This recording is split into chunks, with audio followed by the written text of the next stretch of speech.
Democratic Congressman and Chairman of the Intelligence Committee, Adam Schiff, is joining us right now. Congressman, thanks so much for joining us. First of all, what was your reaction to seeing the president, who is infected, seriously infected with coronavirus and is on all sorts of medications right now, waving at his supporters from the back of that SUV? Incredulous, Wolf. What on earth is he thinking? Why would he imagine it's a good idea to go for a photo op Joyride when he is sick, when he's on experimental treatments? And what's more, if he wasn't going to look after his own health, what about the people in that vehicle, that hermetically sealed vehicle, those Secret Service agents who are not in a position to say no to the president? It's irresponsible to them. And for what? I mean, after he was explaining how much he'd learned about the virus, to go and do this, it's just unthinkable. Yeah, it was really, really amazing. You're a member of the so-called Gang of Eight, the top leadership in the House and the Senate, Democrats and Republicans. I take it you guys have not been briefed by the White House on any of this, the president's condition. Is that so? We have not been briefed on it. And what's more, if foreign nations are looking at taking advantage of the president's potentially diminished capacity, we're not getting briefed on that either. Now, maybe that's not happening. Hopefully that's not happening.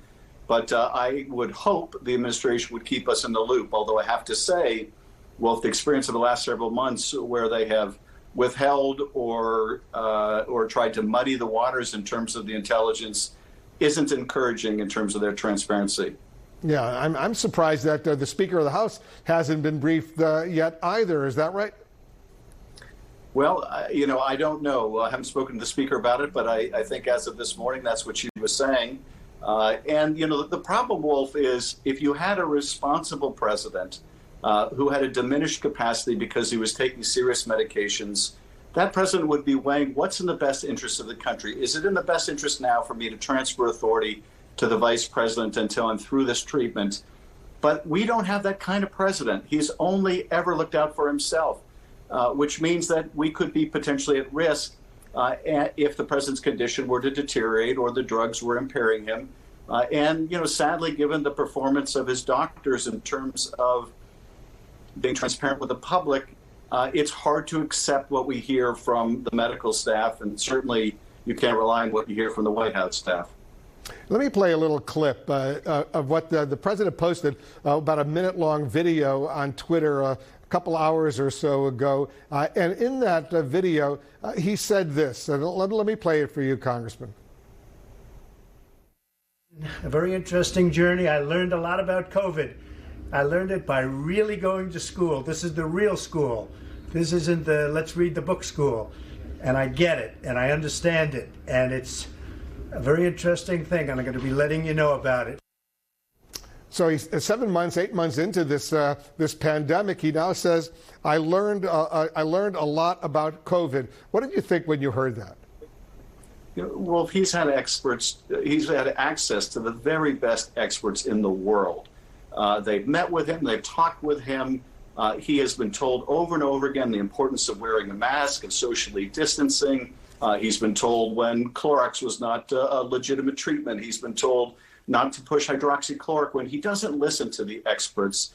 And the fact that he would leave the hospital and go on that joyride just as a further illustration that he still hasn't learned. Now, look, I hope he makes a speedy and full recovery, and the First Lady and all of the administration and my Republican colleagues in the Senate. I wouldn't wish this nasty virus on anyone.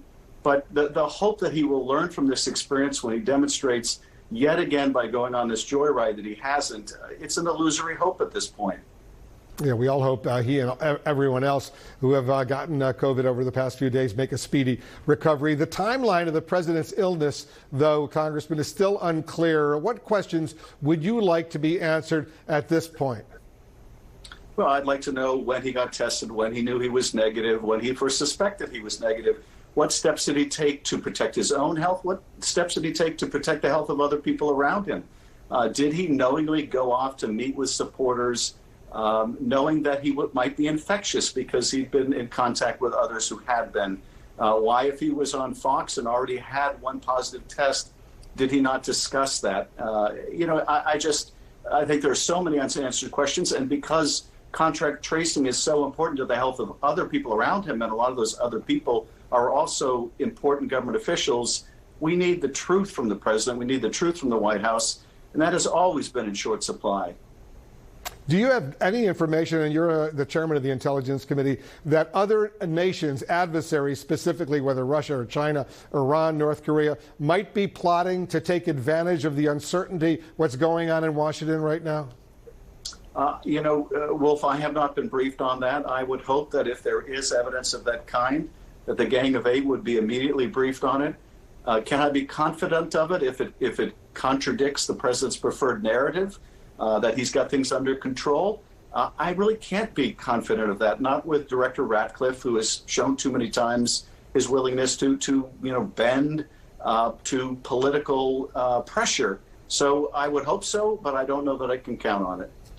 Congressman Adam Schiff, thank you so much for joining us. Thank you, Wolf.